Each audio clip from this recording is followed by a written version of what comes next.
Hi hello ನಮಸ್ಕಾರ ಸ್ನೇಹಿತರೆ. ಏನಪ್ಪ ಆಗ್ತದೆ ಇಲ್ಲಿ? ಲಕ್ಷ್ಮಿ ಬದಲಾಗ್ಬಿಟ್ಲ, ಹೊಡಿಯೋಕೆ ಬಂದಿದ್ದ ಅತ್ತೆಗೆ ತಿರುಗಿಸ್ಬಿಟ್ಲ. ಹಾಗಿದ್ರೆ ಏನು ಮಾಡಿಬಿಟ್ಲಪ್ಪ?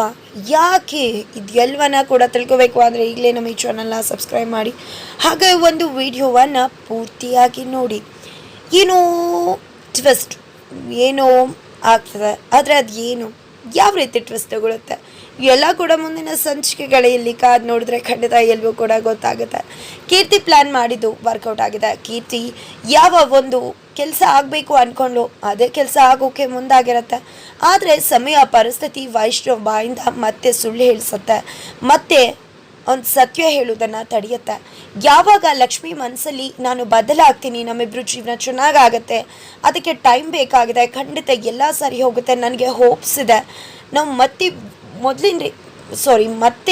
ಚೆನ್ನಾಗಿರ್ತೀವಿ, ನಾವು ಗಂಡ ಹೆಂಡತಿಯಾಗಿ ತುಂಬ ಚೆನ್ನಾಗಿ ಬಾಳ್ತೀವಿ, ಒಳ್ಳೆ ಅಂಡರ್ಸ್ಟ್ಯಾಂಡಿಂಗ್ ಬರುತ್ತೆ, ನಿಮ್ಮ ಹುಡುಗಿನ ನೀವು ಮರಿತೀರ, ಹೊಸ ಜೀವನ ಶುರು ಮಾಡ್ತೀವಿ ಅನ್ನೋ ಎಲ್ಲ ಕನಸುಗಳನ್ನ ಹೊತ್ತಿರೋ ಕನಸುಗಳು ವೈಷ್ಣವ್ ಕುತ್ತಿಗೆನ ಹಿಸಕ್ತದೆ, ಜೊತೆಗೆ ಅವನ ಮನನ ಕಲಕ್ತದೆ, ನಂಬಿಕೆ ದ್ರೋಹಿ ಅನ್ನಿಸ್ತದೆ ಅಂತ ದುಡ್ಡು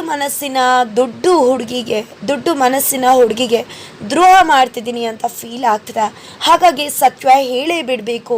ನನ್ನ ಜೀವನದಲ್ಲಿ ಬಂದಂತಹ ಹುಡುಗಿ ಬೇರೆ ಯಾರೂ ಅಲ್ಲ, ಕೀರ್ತಿ. ಜೊತೆಗೆ ನನಗೆ ನಿಮ್ಮನ್ನು ಫ್ರೆಂಡಾಗಿ ಅಕ್ಸೆಪ್ಟ್ ಮಾಡಬಹುದೇ ಹೊರತು ಕೇರ್ ಮಾಡಬಾರ್ದೇ ಹೊರತು ಹೆಂಡತಿಯಾಗಿ ಪ್ರೀತಿ ಮಾಡೋದು, ಕೀರ್ತಿ ಜಾಗದಲ್ಲಿ ನಿಮ್ಮನ್ನು ಕಲ್ಪನೆ ಮಾಡ್ಕೊಳ್ಳೋದು ಯಾವುದು ಕೂಡ ನನ್ನಿಂದ ಸಾಧ್ಯ ಇಲ್ಲ. ಅದು ನನಗೆ ತುಂಬ ಕಷ್ಟ ಆಗ್ತದೆ.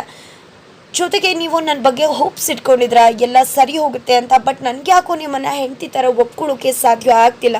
You are my good friend, ನಾನು ಸತ್ಯನ ಹೇಳೇ ಬಿಡಬೇಕು ಅಂತ ಹೊರಟೇ ಬಿಡ್ತಾನೆ. ಇಲ್ಲಿ ಕಾವೇರಿಯವರು ಹೆವಿ ಡ್ರಾಮಾ ಮಾಡ್ತಾರೆ, ಬೇಡ ಮಗ್ನೆ ಹಾಗೆ ಹೀಗೆ ಅಂತ.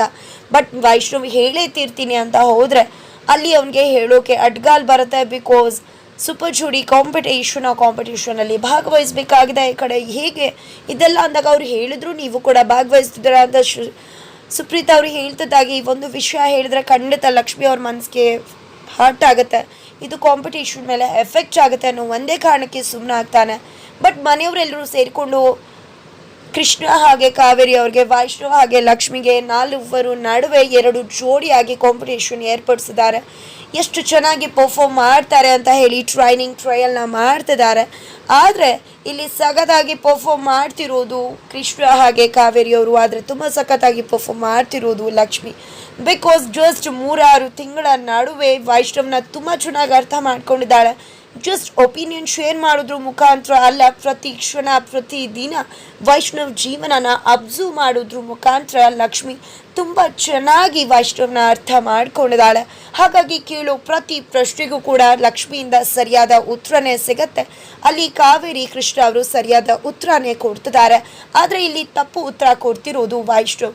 ಪ್ರತಿ ಬಾರಿ ಕೇಳೋ ಪ್ರಶ್ನೆಗೆ ಯಾವುದಕ್ಕೂ ಅವನ ಹತ್ರ ಉತ್ತರ ಇಲ್ಲ, ಸಿಗೋ ಉತ್ತರ ಒಂದೇ, ಕೀರ್ತಿಯ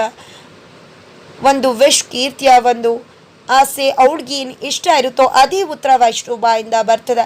ಇದನ್ನೆಲ್ಲ ನೋಡಿ ಏನಿದು, ಯಾರು ನಿಲ್ಸ್ಕೊಂಡು ಉತ್ತರ ಕೊಡ್ತಿದ್ರ, ಲಕ್ಷ್ಮಕ್ಕನ ಬಗ್ಗೆ ಒಂದು ಕೂಡ ಗೊತ್ತಿಲ್ವಾ, ಇಷ್ಟು ದಿನ ಆಯಿತು ಮದುವೆ ಆಗಿ ಸ್ವಲ್ಪ ಕೂಡ ತಿಳ್ಕೊಬೇಕಲ್ವಾ ಅಂತ ಹೇಳಿ ಗಂಗಕ್ಕ ಹಾಗೆ ಸುಪ್ರೀತಾ ಇದ್ರು ಕೂಡ ಹೇಳ್ತಿದ್ರೆ. ಇದರಿಂದ ವೈಷ್ಣವ್ ತುಂಬಾ ಬ್ಲಾಸ್ಟ್ ಆಗಿದೆ. ಯಾರು ಹೇಳಿದ್ದು ನಿಮಗೆ ಈ ಕಾಂಪಿಟೇಷನ್ ಅಲ್ಲ, ಇಷ್ಟು ದಿನ ನಾವಿಬ್ರು ಮಾಡ್ತಿದ್ವಾ, ನಮ್ಮಿಬ್ರು ಮದುವೆ ಹೇಗಾಯ್ತು ಅಂತ ಗೊತ್ತಿದೆ ಅಲ್ವಾ, ಅರೇಂಜ್ ಮ್ಯಾರೇಜ್ ನಮ್ಮದು, ನಾವಿಬ್ರು ರೋಡ್ ತಿರ್ಕೊಂಡು 4-5 ಕಡೆ ತಿರ್ಕೊಂಡು ಒಪಿನಿಯನ್ ಶೇರ್ ಮಾಡ್ಕೊಂಡಿಲ್ಲ, ಎಲ್ಲ ವಿಷಯ ಗೊತ್ತಾಗೋದಕ್ಕೆ ನಮಗೆ ನಮ್ಮದೇ ಆದ ಸಮಯ ಬೇಕಾಗಿದೆ, ಅರ್ಥ ಮಾಡ್ಕೋಬೇಕಾಗಿದೆ.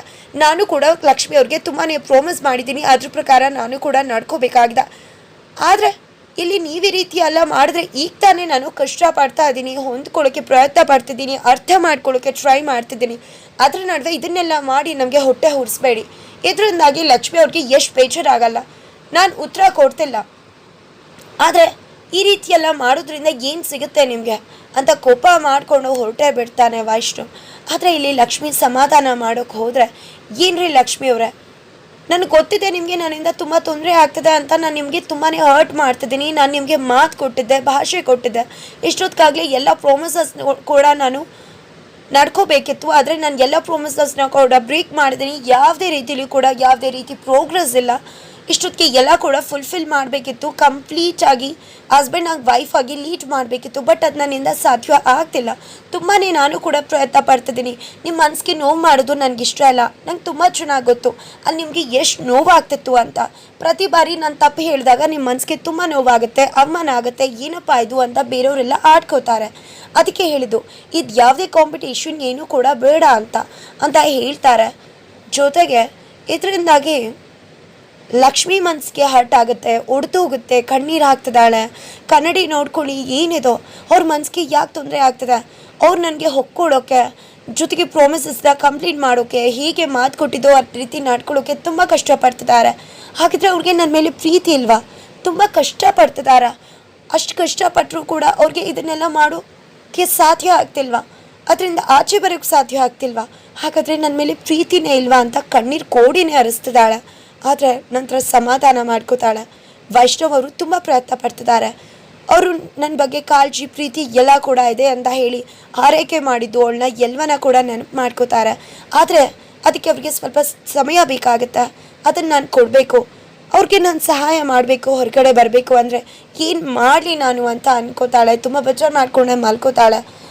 ನಂತರ ಈ ಕಡೆ ಕಾವೇರಿ ಅವರಂತೂ ಕೀರ್ತಿಗೆ ಫೋನ್ ಮಾಡಿ ಸಂಭ್ರಮಿಸ್ತಿದ್ದಾರೆ. ನೋಡು ಕೀರ್ತಿ, ನೀನು ಅಂದ್ಕೊಂಡಿದ್ದೆಲ್ಲ ಸಖತ್ತಾಗಿ ಆಗ್ತಿದೆ, ನೀನು ಸಖತ್ತಾಗಿ ಮಾಡಿಟ್ಟಿದ್ಯಾ, ಅದನ್ನು ಹೇಗೆ ನಾನು ಮಾಡಬೇಕು ಅಂತ ತುಂಬ ಚೆನ್ನಾಗಿ ಗೊತ್ತಿದೆ, ನಾನು ನೋಡ್ಕೋತೀನಿ ಅಂತ ಹೇಳ್ತಿದ್ದಾರೆ.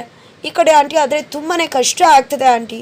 ನಾಟಕ ಮಾಡೋದು, ಪ್ರತಿದಿನ ಡ್ರಾಮಾ ಮಾಡೋದು, ಕೋಪ ಬಂದರೆ ನಗುವುದು, ನಕ್ಕರೆ ಕೋಪ ಮಾಡ್ಕೊಳ್ಳೋದು, ಇದು ಯಾವುದು ಕೂಡ ನನ್ನಿಂದ ಸಾಧ್ಯ ಆಗ್ತಿಲ್ಲ. ಯಾವುದು ಕೂಡ ನಾನು ಡ್ರಾಮಾ ಮಾಡೋ ಹುಡುಗಿನೇ ಅಲ್ಲ.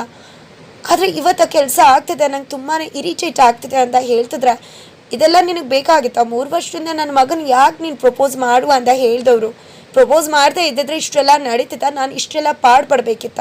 ಅನುಭವಿಸು, ನೀನು ಅನುಭವಿಸಲೇಬೇಕು. ನನ್ನ ಮಗ ನಂಗೆ ಸಿಗಲೇಬೇಕು ಅಂತ ಕಾವೇರಿಯವರು ಅನ್ಕೋತಾರೆ. ನಂತರ ಈ ಕಡೆ ಲಕ್ಷ್ಮಿ ಆಚೆಗೆ ಹೋಗಲೇಬೇಕು. ಆಚೆಗೆ ಹೋಗಬೇಕು ಅಂದರೆ ನೋಡ್ತಾರೆ, ಕಾಂಪಿಟೇಷನಲ್ಲಿ ಭಾಗವಹಿಸಬೇಕು, ಆಗೋ ಅವಮಾನ ಆಗಬೇಕು. ನೋಡಿ ಅವತ್ತು ಏನು ಮಾಡ್ತೀನಿ ಅಂತ ಕೀರ್ತಿ ಹೇಳ್ತಾಳೆ. ಆದರೆ ಇಲ್ಲಿ ಕೀರ್ತಿ ಮೇಲೆ ಅಮ್ಮ ಡೌಟ್ ಪಡ್ತಿದ್ದಾರೆ. ಬಟ್ ಅಲ್ಲೂ ಕೂಡ ಪಾಸ್ಪೋರ್ಟ್ ಕಾಣಿಸ್ತಿಲ್ಲ. ಸಿಕ್ಕ ತಕ್ಷಣ ಲಂಡನ್ಗೆ ಹೋಗ್ತೀನಿ ಅಂತ ಡ್ರಾಮಾ ಮಾಡ್ತಾಳೆ ಕೀರ್ತಿ. ನಂತರ ಈ ಕಡೆ ವೈಷ್ಣವ್ ಲೆಟರ್ ಬರೆದಿಟ್ಟು ಹೊರಟೋಗಿದ್ದಾನೆ. ಆ ಲೆಟರಲ್ಲಿ ಯಾವುದೇ ರೀತಿ ಕಾಂಪಿಟೇಷನ್ ಬೇಡ, ನನಗೆ ಗೊತ್ತಿದೆ ಪ್ರಾಮಿಸ್ ಬ್ರೇಕ್ ಮಾಡಿದ್ದೀನಿ ಅಂತ. ಮೊದಲು ನಾನು ಪ್ರಾಮಿಸ್ನ ಫುಲ್ಫಿಲ್ ಮಾಡಬೇಕು. ನನ್ನ ಪ್ರಯತ್ನ ಆ ಕಡೆ ಇದೆ. ದಯವಿಟ್ಟು ನಿಮಗೆ ಬೇಜಾರಾಗುತ್ತೆ, ಬೇಜಾರು ಮಾಡ್ಕೋಬೇಡಿ. ನನಗಿಂದ ನಿಮ್ಗೆ ತುಂಬಾ ತೊಂದರೆ ಆಗ್ತದೆ ಅಂತ. ಈ ಲೆಟರ್ ಸುಪ್ರೀತಾ ಕೈಗೂ ಸೇರುತ್ತೆ. ನೋಡ್ತಿದ್ದಾಗೆ ಫುಲ್ ಶಾಕ್ ಆಗ್ತಾರೆ. ಕರ್ಕೊಂಡು ಬಂದು ಲಕ್ಷ್ಮಿನ ಎಲ್ಲರೂ ಮುಂದೆ ನಿಲ್ಲಿಸ್ತಾರೆ. ಈ ಕಡೆ ನಿಲ್ಲಿಸ್ತಿದ್ದಾಗೆ ಏನು ಮಾಡ್ತಿದ್ಯಾ ಸುಪ್ರೀತಾ ಅಂದಾಗ, ಏನು ಮಾಡ್ತಿದ್ದೀನಿ ನೀವಂತೂ ಕೇಳಲ್ಲ, ನಾನು ಕೇಳಲೇಬೇಕಾಗತ್ತಲ್ವ. ಏನು ಮಾಡ್ತಿದ್ಯಾ ನೀನು? ಸತಿ ಸುಲೋಚನಾ ಅಂತ ಅನ್ಕೊಂಡ್ಬಿಟ್ಟಿದ್ಯಾ? ಗಂಡ ಏನು ಮಾಡಿದ್ರು, ಏನು ಇದು ಮಾಡಿದ್ರು ಅಡ್ಜಸ್ಟ್ ಮಾಡ್ಕೊಳ್ಳೋದು, ಜೊತೆಗೆ ಅವ್ರಿಗೆ ಯಾವಾಗ ಬೇಕೋ ಆಗ ಹ್ಞೂ ಅನ್ನೋದು, ಅವ್ರಿಗೆ ಏನು ಬೇಕೋ ಅದು ಕೆಲಸ ಮಾಡೋದು, ಸ್ವಲ್ಪ ನಾದರೂ ಮುಗ್ಧಾರ ಹಾಕೋದಕ್ಕೆ ನೋಡು. 1 ಅಲ್ಲ 2 ದಿನ ಅಂತ ಅಲ್ಲ, ಕೆಲವೊಮ್ಮೆ ಮುಗ್ಧಾರ ಹಾಕ್ಬೇಕಾಗತ್ತಾ. ಜೊತೆಗೆ ಅವ್ನು ಹೇಳಿದಕ್ಕೆಲ್ಲ ಒಪ್ಕೊಳ್ಳೋದಲ್ಲ, ನಿನ್ನ ಅಧಿಕಾರನ ಚಲಾಯಿಸಬೇಕು. ಖಂಡಿತ ನಿಮ್ಮದು ಅರೇಂಜ್ ಮ್ಯಾರೇಜ್, ಹಂಗಂತ ಎಷ್ಟು ದಿನ ಅನುಸರಿಸ್ಕೊಂಡೆ ಹೋಗ್ತೀನಿ ಅಂತಿರ್ತೀಯ. ಇದೇ ರೀತಿ ಅವ್ನಿಗೆ ಯಾವಾಗ ಆಗುತ್ತೋ ಅಂತ ಅನುಸರಿಸ್ಕೊಂಡು ಹೋದರೆ ನಿನ್ಗಣ್ಣ ನಿಂಗೆ ಸಿಗೋದಿಲ್ಲ. ನೀನು ಅವನು ಸಂಸಾರನೂ ಮಾಡೋದಿಲ್ಲ. ನಿನ್ನ ಸಂಸಾರ ಚೆನ್ನಾಗಿರಬೇಕು ಅಂದರೆ ಅವನ್ನ ಹಾದಿಗೆ ತೊಗೊಂಡು ಬರಬೇಕು. ಅವ್ನು ಹೇಳೋದಕ್ಕೆಲ್ಲ ಹ್ಞೂ ಅಂತ ನಿಂತ್ಕೊಳ್ಳೋದಲ್ಲ, ಪ್ರಶ್ನೆ ಮಾಡಬೇಕು. ಯಾಕೆ ಆಗಲ್ಲ, ಆಗಲೇಬೇಕು ಅಂತ ಹೇಳಬೇಕು. ಈಗ ಅವನು ಕಾಂಪಿಟೇಷನ್ಗೆ ಹೋಗಲ್ಲ ಅಂತಿದ್ದಾನೆ, ಅದಕ್ಕೋಸ್ಕರ ನೀನು ಹ್ಞೂ ಅನ್ನೋಕ್ಕೆ ಶುರು ಮಾಡ್ಕೋತಿದ್ಯಾ. ಯಾಕೆ ಹ್ಞೂ ಅಂತಿದ್ಯಾ? ಹ್ಞೂ ಅನ್ಬೇಡ, ಕಾಂಪಿಟೇಷನ್ಗೆ ಬರಲೇಬೇಕು ಅಂತ ಮಾಡು. ಅದನ್ನು ಬಿಟ್ಟು ನೀನು ಅವ್ನು ಆಡ್ದಂಗೆಲ್ಲ ಬಿಟ್ಕೊಂಡು ಹೋದರೆ ಅವ್ನ ಬುದ್ಧಿ ಕಲಿಯಲ್ಲ. ನೀವಿಬ್ರು ಯಾವತ್ತೂ ಒಂದು ಕೂಡ ಆಗಲ್ಲ. ಅವನನ್ನು ನೀನು ಫೀಲ್ಡಿಗೆ ಇಳಿಸ್ಬೇಕು. ನಿಮ್ಮಿಬ್ರು ನಡುವೆ ಗಂಡ ಹೆಂಡತಿ ಸಂಬಂಧನ ಅವನಿಗೆ ತೋರಿಸ್ಬೇಕು, ಅರ್ಥ ಮಾಡಿಸ್ಬೇಕು, ಒಂದಾಗುವಾಗೆ ನೋಡ್ಕೋಬೇಕು. ಅದನ್ನು ಮಾಡೋದು ಬಿಟ್ಟು ಏನು ಮಾಡ್ತಿದ್ಯಾ ನೀನು ಕೆಲಸನ? ದೇವತೆ ಅಂತ ಅನ್ಕೊಂಬಿಡಿದ್ಯಾ ನೀನು ಅಂತ ಸುಪ್ರೀತಾ ಅವರು ಸಖತ್ತಾಗಿ ಕ್ಲಾಸ್ ತೊಗೊಂಡಿದ್ದಾರೆ ಲಕ್ಷ್ಮಿಗೆ. ಈ ಕಡೆ ಕಾವೇರಿ ಅವ್ರು ಬಂದಿದೆ, ಏನು ಮಾಡ್ತಿದ್ಯಾ ನೀನು ಅಂತ ಹೇಳಿ ಕಪಾಳಕ್ಕೆ ಬಾರ್ಸಕ್ಕೆ ಬರ್ತಾರೆ. ಈ ಕಡೆ ಲಕ್ಷ್ಮಿ ಬಂದಿದೆ. ಯಾಕತೆ ಅವ್ರು ಏನು ಹೇಳ್ತಿದ್ದಾರೆ? ಅವ್ರು ಸರಿಯಾಗಿ ಹೇಳ್ತಿದ್ದಾರಲ್ವ? ಅವ್ರು ತಪ್ಪಿನ ಮಾತಾಡಿದ್ರು. ನಾನು ನನ್ನ ಗಂಡ ಚೆನ್ನಾಗಿರ್ಬೇಕು ಅಂತ ಹೇಳಿದ್ರು. ಜೊತೆಗೆ ಇದೇ ರೀತಿ ಅನ್ಕೊಂಡೋದ್ರೆ ವೈಷ್ಣವ್ ಅವರು ಹಾಗೆ ಹೋಗ್ತಿರ್ತಾರೆ. ನೀನು ಕೂಡ ಲಗಾಮಿಲ್ಲದೆ ಬಿಡಬಾರ್ದು, ಮೂಗ್ದಾರ ಇಟ್ಕೋಬೇಕು, ಕೆಲವೊಮ್ಮೆ ಹಠ ಮಾಡಬೇಕು, ಹೆಂಡತಿ ಅನ್ನೋ ಸ್ಥಾನಮಾನದನ್ನ ತೋರಿಸಿ ಅವನನ್ನು ಅದಕ್ಕೆ ಕರ್ಕೊಂಡು ಬರಬೇಕು ಅಂತ ಹೇಳಿದ್ರು. ಅವರು ಹೇಳಿದ್ರಲ್ಲಿ ನನಗೆ ಯಾವುದೇ ರೀತಿ ತಪ್ಪು ಕಾಣಿಸ್ತಿಲ್ವಲ್ಲ, ಅವ್ರು ಹೇಳ್ತಿರೋದು ನಿಜ ಅಂತ ಅನ್ನಿಸ್ತಿದೆಯಲ್ಲ ಅಂತ ಹೇಳ್ತಿದ್ದಾಳೆ. ಈ ಮಾತುಗಳನ್ನೆಲ್ಲ ಕೇಳಿ ಗಂಗಾ ಸುಪ್ರೀತಾಗೆ ಖುಷಿ. ಆದರೆ ಕಾವೇರಿಯವರು ಟೆನ್ಸ್ ಆಗ್ತಿದ್ದಾರೆ, ಏನಪ್ಪ ಆಗ್ತಿದೆ ಇಲ್ಲಿ ಅಂತ. ಫೈನಲಿ ವೈಷ್ಣವ ಹಾಗೆ ಲಕ್ಷ್ಮಿ ಇಬ್ಬರು ಕೂಡ ಕಾಂಪಿಟೇಷನಲ್ಲಿ ಭಾಗವಹಿಸ್ತಾರೆ. ಕೃಷ್ಣ ಹಾಗೆ ಕಾವೇರಿಗೆ ಸಖತ್ ಟಾಂಗ್ ಕೊಡ್ತಾರೆ, ಸಖತ್ ಫೈಟ್ ಕೊಡ್ತಾರೆ. ಆದರೆ ಅದರಲ್ಲಿ ಗೆಲ್ಲೋದು ಕಾವೇರಿ ಕೃಷ್ಣನ ಅಥವಾ ವೈಷ್ಣವ್ ಲಕ್ಷ್ಮಿನ ಅನ್ನೋದೇ ಕ್ವೆಶನ್ ಮಾರ್ಕ್. ಗೆಲ್ಲುವಷ್ಟರಲ್ಲಿ ಕೀರ್ತಿ ತನ್ನ ಆಟನ ಶುರು ಮಾಡ್ಕೋತಾಳೆ, ಸಾಕಷ್ಟು ಎಡರು ತೊಡರುಗಳನ್ನ ಅವರಿಬ್ರು ನಡುವೆ ತರ್ತಾಳೆ. ಬಟ್ ಅದೆಲ್ಲವನ್ನ ದಾಟಿ ಕೂಡ ಲಕ್ಷ್ಮಿ ವೈಷ್ಣವ್ ಸೂಪರ್ ಜೋಡಿಯಾಗಿ ಸೆಲೆಕ್ಟ್ ಆಗ್ತಾರೆ, ವಿನ್ ಆಗ್ತಾರೆ. ಬಟ್ ಅದು ಹೇಗೆ ಅನ್ನೋದನ್ನು ತಿಳ್ಕೊಬೇಕು ಅಂದರೆ ಈಗಲೇ ನಮ್ಮ ಚಾನಲ್ನ ಸಬ್ಸ್ಕ್ರೈಬ್ ಮಾಡಿ, ಹಾಗೆ ಮುಂದಿನ ವಿಡಿಯೋಗೋಸ್ಕರ ವೇಟ್ ಮಾಡೋದನ್ನು ಮರಿಬೇಡಿ.